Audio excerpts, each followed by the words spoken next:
I dug into my morning ritual, which is meditation and journaling, the floodgates opened. And I found myself almost paralyzed by all the thoughts and feelings of fear that erupted. Past fears that are no longer in my life, buried fears that I haven't yet fully explored, fears that are very real today, like the coronavirus, this unsettled racism across our country, the environment, and really every day the headlines alone are fear-inducing. And then one of my biggest longstanding fears reared its head, and that's the fear of abandonment. And I wrestled with that for some time because I'm not really sure if it's something I want to talk about. So I decided to move on and explore fear on a deeper level. And what then came up for me was one of the most pivotal moments in my life, and its connection to a deeply rooted fear. And that fear was not living the life I'm supposed to live. The life that was written across my forehead by the angels on the day I was born, as someone so beautifully shared in an earlier Guibord Center event. So throughout my early adult life, I lived my life the way I was raised, to put others first, don't express scary or uncomfortable feelings, appearances are everything, and do it all perfectly. In other words, pleasing people was the foundation for a life well lived. And I traveled that road, ignoring my own inner voice throughout my 20s and 30s. I was enjoying a really successful career path in the world's eyes. Everyone was pleased with what I was doing, and it all looked really great. But I have to share with you that it didn't always feel so great. I felt like I'd kind of lost my way. So in my early 40s, I participated in a 12-week workshop offered at Unity in Chicago, based on the book The Artist's Way by Julia Cameron. The workshop is a spiritual path to higher creativity. That workshop changed my life. With each week, I felt a growing urge to leave my job and start doing more creative things. I needed to live a more creative and fulfilling life. Even if I don't know what it is, I need to find out what that is. And at the same time, my stepdad, who was with my mom for 30 years, was dying. He was on his deathbed. And the very last conversation we had, I told him I felt like I needed to resign from my work and do something more creative. His reply to me was, that's fine, but whatever you do not leave your job. And I have to say, I felt like this chasm just opened between us, two different ways of thinking. Not that he was right or wrong, but just two different ways of thinking. I knew for me that I didn't want to be on my deathbed in 30 years and look back on my life thinking that this is all I did. He passed away soon after, and I did resign from my career, not knowing what was next.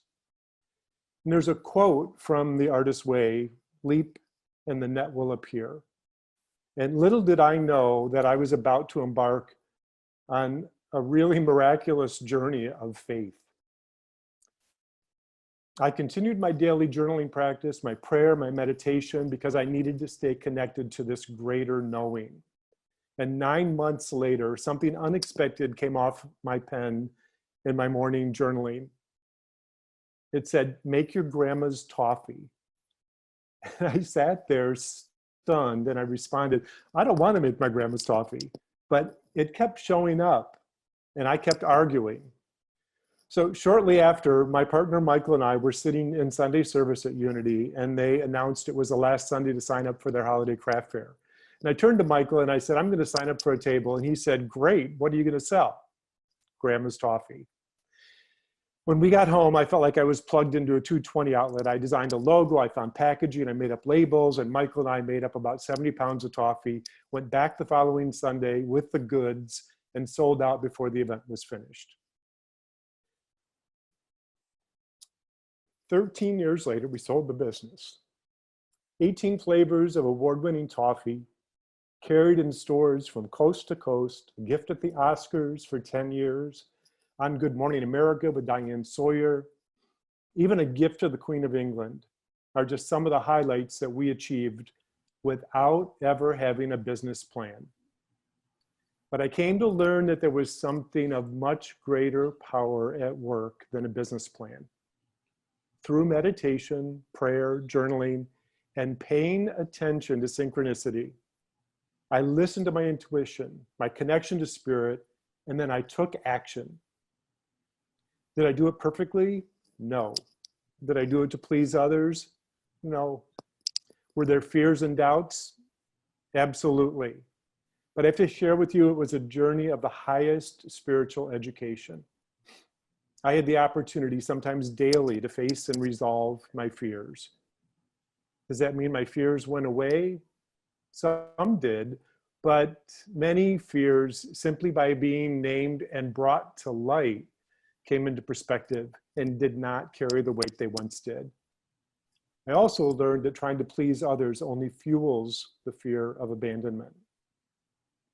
Terry's Toffee was never my passion, but it was the vehicle through which I discovered my passion and purpose here, which is to create from a place of connection to spirit.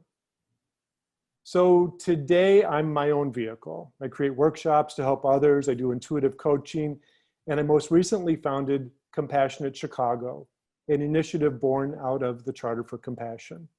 I've also come to realize that I've always been living the life I came here to live, because the challenges and those fears and opportunities that I've experienced and worked through are what allows me to do the work I do today from a place of greater knowing with compassion.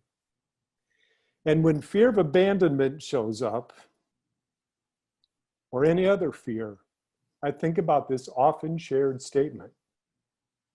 There are two basic emotions, love and fear. When we feel fear, we're unable to love. And when we feel love, we are free of fear. Love is the antidote to fear. Thank you.